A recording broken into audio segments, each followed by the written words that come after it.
వార్త ఏంటంటే విజయవాడ, మంగళగిరి టీడీపీ ఆఫీసుల మీద, అలాగే విశాఖపట్నం, పొద్దుటూరు వారి నాయకుల మీద దాడులు జరిగినాయి. ఇంతకుముందు ఆంధ్రప్రదేశ్ చరిత్ర లేని విధంగా మొట్టమొదటిసారి పార్టీ ఆఫీసులపైన దాడులు జరగటం అనేది ఇదే ప్రథమని తెలుస్తూ ఉంది. ఈ సంస్కృతి ప్రజాస్వామ్యానికి ఏమాత్రం క్షేమకరం కాదు. మేము ఎప్పుడు కూడా చాలా నియంత్రణ పాటించాలి ప్రజాస్వామ్యంలో. వ్యక్తిగత దాడులకు కానీ, పార్టీ ఆఫీసుల మీద దాడులు కానీ, లేదంటే నాయకుల ఇళ్ల మీద దాడులు కానీ జరిగితే అది అరాచకానికి, దౌర్జన్యానికి దారితీస్తే తప్ప ఏమాత్రం ప్రజలకి, ప్రజాస్వామ్యానికి క్షేమకరమైనది కాదు. ఇది నా దృష్టికి వచ్చిన కేంద్ర ప్రభుత్వం కూడా దీని మీద దృష్టి సారించాలి. కేంద్ర ప్రభుత్వం హోంశాఖ కూడా, అలాగే ఆంధ్రప్రదేశ్ రాష్ట్ర పోలీస్ శాఖ కూడా దీని మీద సత్వరంగా ఒక చర్యలు తీసుకోవాలి.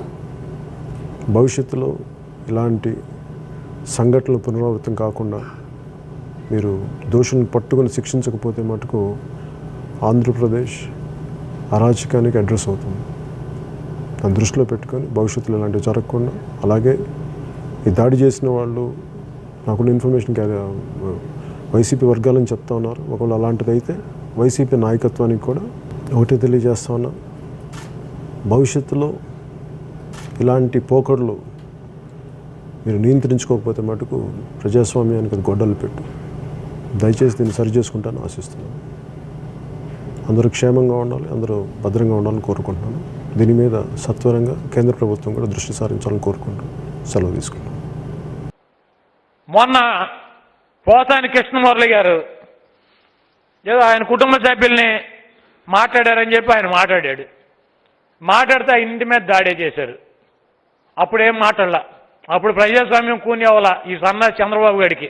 ఇప్పుడు ఈ పార్టీ హౌస్లో 2 కుర్చీలు బల్లలో పగిలితే ప్రజాస్వామ్యం కూని అయిపోయింది. పోసాని కృష్ణమురళి ఇంటి మీద దాడి చేస్తే ఖండించడు పవన్ కళ్యాణ్. ఎవరు ఆయన అభిమానులు పోసాని కృష్ణమురళి గారి ఇంటి మీద దాడి చేస్తే అప్పుడు శుభ్రంగా ఫామ్ హౌస్లో పడుకున్నాడు అజ్ఞాతవాసి. ఇప్పుడు చంద్రబాబు గారి ఆఫీసులో 2 కుర్చీలు బల్లలో పగిలినాయి అంట, వచ్చేసాడు. ఇది అరాచకం, అన్యాయం.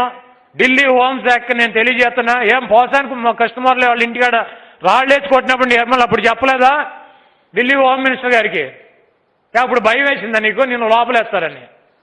కాబట్టి ఈ రాష్ట్రంలో చంద్రబాబు నాయుడిని, పవన్ కళ్యాణ్ని విడివిడిగా చూసేటువంటి పరిస్థితి లేదు.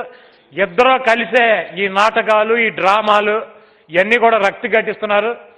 ఇటువంటి పవన్ కళ్యాణ్లో, చంద్రబాబులో 1000 మంది వచ్చినా కూడా జగన్మోహన్ రెడ్డి గారి సంకల్పాన్ని కానీ, జగన్మోహన్ రెడ్డి గారిని కానీ ఒక్క నిమిషం కూడా ఆపగలిగినటువంటి శక్తి సామర్థ్యాలు మీకు లేవని చెప్పి తెలియజేస్తూ